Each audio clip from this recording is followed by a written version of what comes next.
Hey guys, today we are going to dive into the basics of Numpy, Pandas, and Matplotlib. So I want you to go to this website.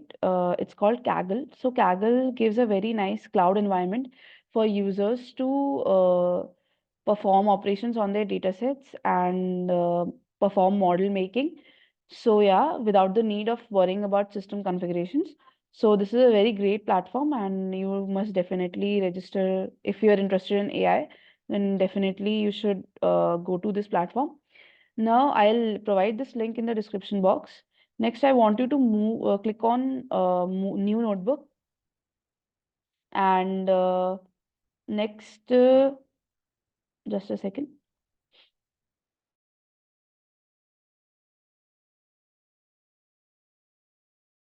So yeah, clicking on new notebook will allow you to uh, clicking on new notebook will allow you to create a new Jupyter notebook.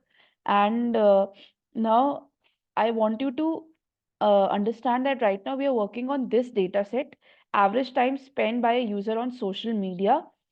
And about this data set, so this data set consists of these columns: age, gender, demographics, interest, device type, profession. So the task here is that the user wants to estimate the average time that a user spends on their mobile when they are using social media. So this um, time spent is actually the target here, that we have to find this based on all of these different profession, demographics, location, based on these variables, right? So, uh, so by running the first cell, we will get the output will as the path of this data set that is stored in our Kaggle environment. So when you run this cell by shift enter, your session will start. See, now we got this path as the path that we have to use to access this data set. So actually I've already made this notebook, so I'm just going to close it. Um, yeah. So as you can see that I've already run this first cell. Now, so what was actually the need to use NumPy? Because we already have lists in Python. So why NumPy? Why go through the hassle to learn another data structure? So why? Because whenever you're working on a data set, you are working on a multiple dimensions, right? So in order to perform operations with efficiency, NumPy arrays are used, and it also has a great memory management. So memory is optimized. To demonstrate this, I have created two Python lists using, I have created two Python lists, 2D Python lists, and next I've converted these Python lists into NumPy arrays. Okay, so nothing much to do here. Now I have imported time, and start time has been logged as the current time, and then I have performed this operation. So this operation does nothing, but it only adds the elements in both the lists, Python lists. So how does it do so? 1 to 9, 2 with 8, 3 with 7. Okay. So yeah, uh, now the end time has been logged again. And now what will be the time taken by this operation? Obviously end time minus start time. So that has been printed here. And next I've done the same for NumPy arrays. The start time has been logged, the end time has been logged. Just a second. Yeah, the the end time has been logged, and then it is calculated here.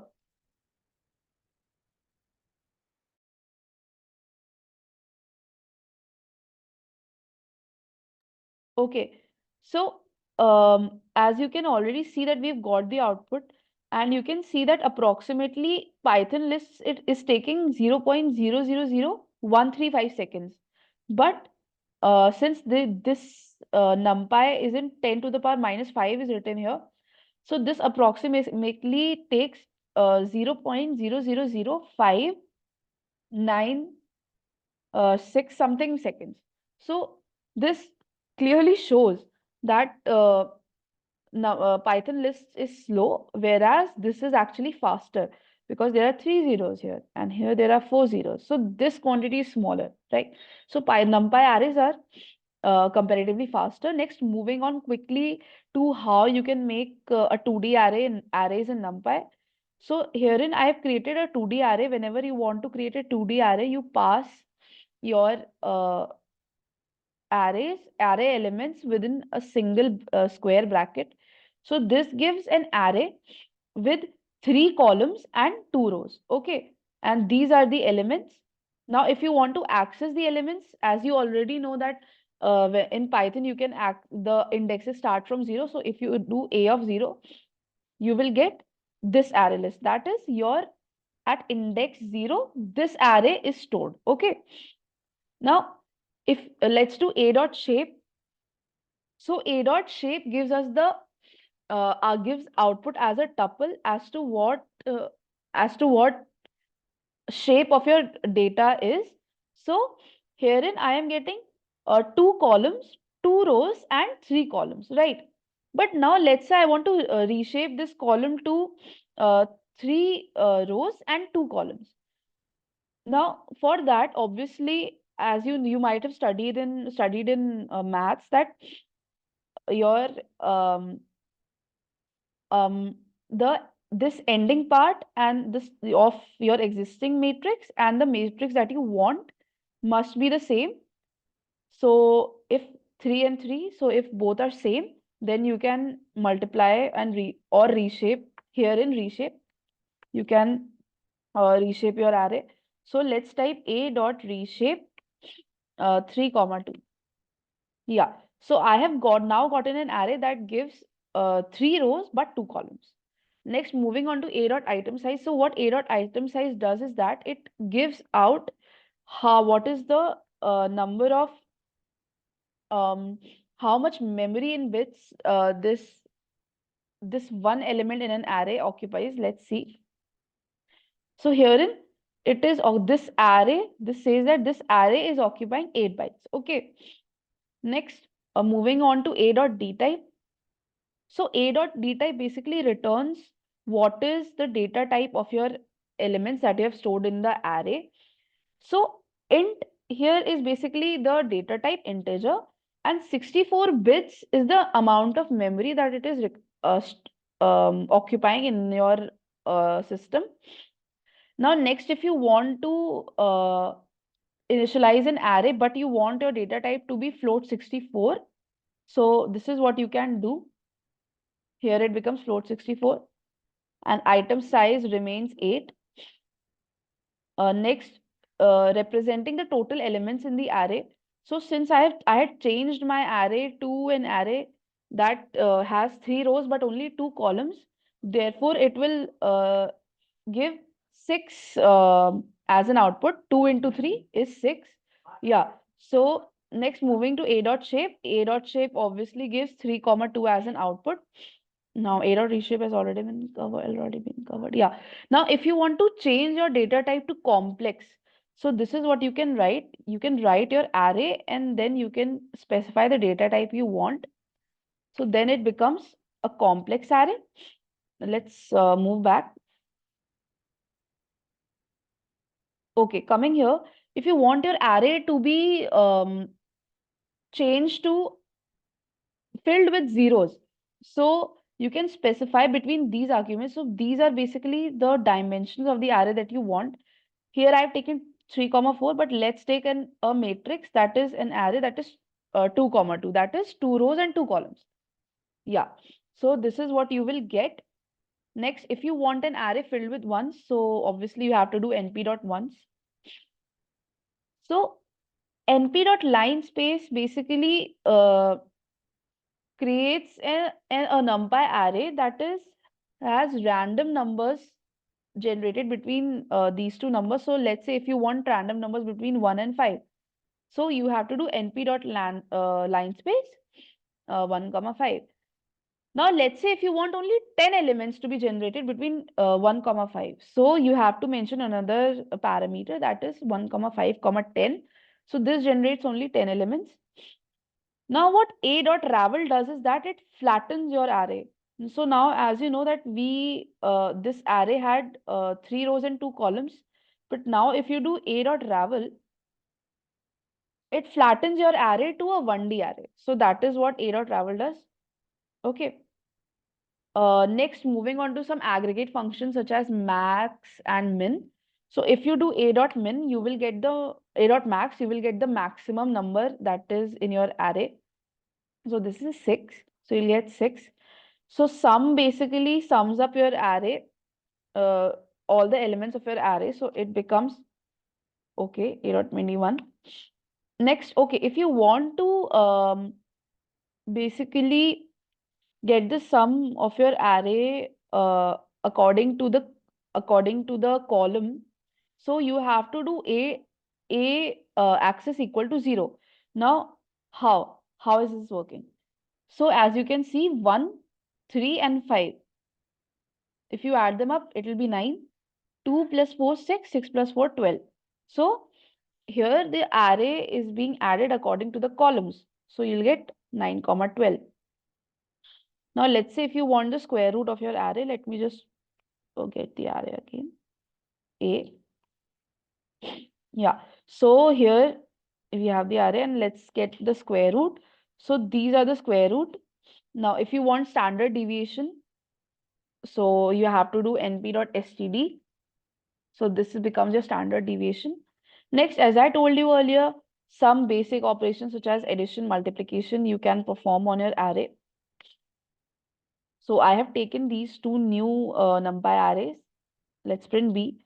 Let's print A multiplied by B. So yeah, it's giving us this. And A dot B basically returns the dot product of your array. So yeah, this is what it returns. Next, moving on to pandas. So let me just give some space here and let me write pandas. Okay.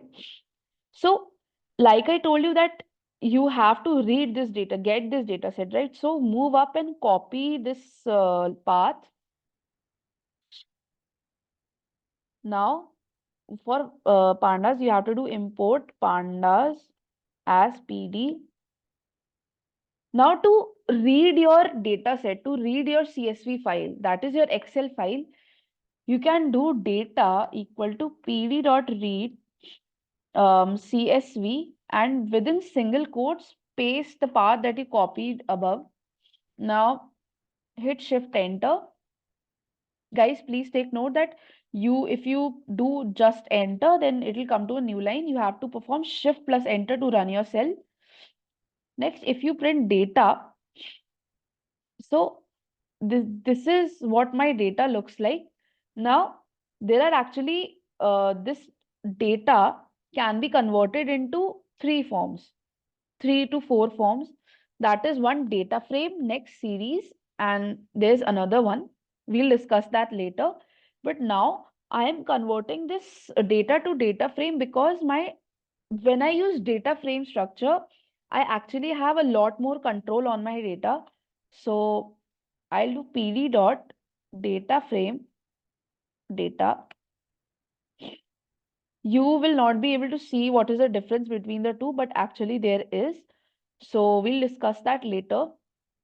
So let's say if you just want to access access a specific column, you can do df.age, or you can do df.time spent.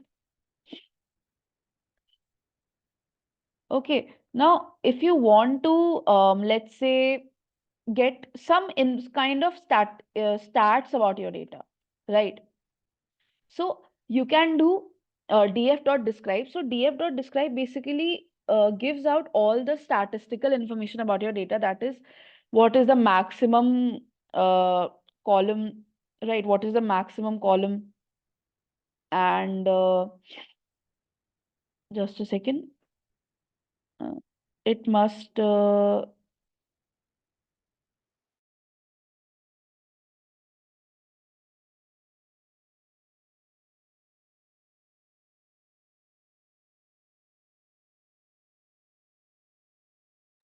Okay, guys. So since why it is not showing all the data, all the rows, because it will perform statistical analysis on numbers, right? But these are actually your strings, your object data type, as well as these columns. Therefore, it will not show them. Df.describe basically describes whatever the numerical data you have in your data set. So it gives out the maximum number, uh, maximum element of the columns, and mean, count, standard deviation, minimum element, 25th percentile, 50th percentile, and 75th percentile, right? But no, you also want information about your uh, string data as well. So df.info, hit enter. Okay. So then now it is generating some output for all the columns. As you can see, column non-null and count and data type. So as you can see that gender is actually object here. So basically in NumPy or in Pandas, you won't get string.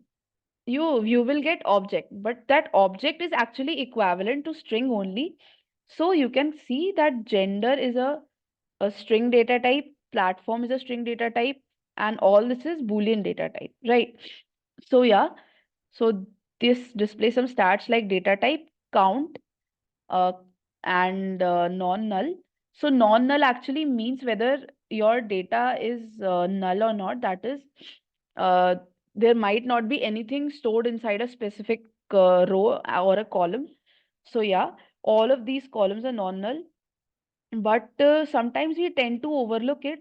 So there is actually a way of getting, uh, being a sure shot way that no, there is no null values in your data set. So just do df dot is null dot sum. So according to the column, this will generate how many null values you have in your data set, because obviously whenever you perform the model making, you won't be able to send string objects as an input to your model. So whenever if we are talking about linear regression, that is, so yeah, you have to make sure that you don't have any null values. So it generates df dot it this is what it generates. So yeah, there are no null values. Now let's say I want to get how many platforms are available in this data set, like how many platforms this is actually working on. So let me do df of platform dot value counts. So value counts actually generates that for Instagram, this uh, basically it pairs your this values with the number of occurrences of this values in the data set. So Instagram has occurred 363 times. That is, we can clearly see that people are using Instagram more compared to Facebook and YouTube. Therefore, yeah, these is some inference that you can get from your data set. And if you want to access your dataset according to a specific index, so let's just say df of 2. Sorry. Why? Because actually this is giving output according to the rows. So this will go from 2 to 3. That is 1 less than 4. So yeah, from second row till third row. Let me do 2 comma 10. So this will generate output from second row till ninth row. Okay. So basically this is all about pandas, and there are actually a lot more things to learn, but we can't cover it in one video. Next, let's move on to Matplotlib. So for Matplotlib, just type import matplotlib.pyplot as plt, and matplotlib.inline is done here such that the result is shown within the cell. So here some random things are taken, such as company. So we are supposing that Google generated this much revenue in billions. Amazon generated this much. So let's run this cell. Just a second. Now, how to make a bar chart in Pandas in Matplotlib? So basically, you just have to. So actually, here we have arranged in we have arranged these revenue according to the length, I guess. Yeah. So next, this is why. Just a second. Yeah. Okay. So next, moving to plt.bar. So y pose like we did here,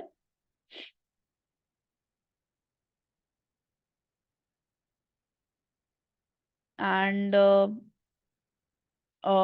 company, that is Google, Amazon, Microsoft. So yeah, you just have to do. Let's just so plt.title basically gives a title to your whatever diagram you're drawing, and plt.bar draws that bar plot. So yeah. Next, again, random samples have been taken here of blood sugar. So plt.hist will basically plot your histogram. Next, moving to pie chart. So again, we have taken some random values here. Now, we have to pass exp vals, like expected vals is this, values are this. Label, what are the labels that have to be mentioned in your pie chart? That is exp labels.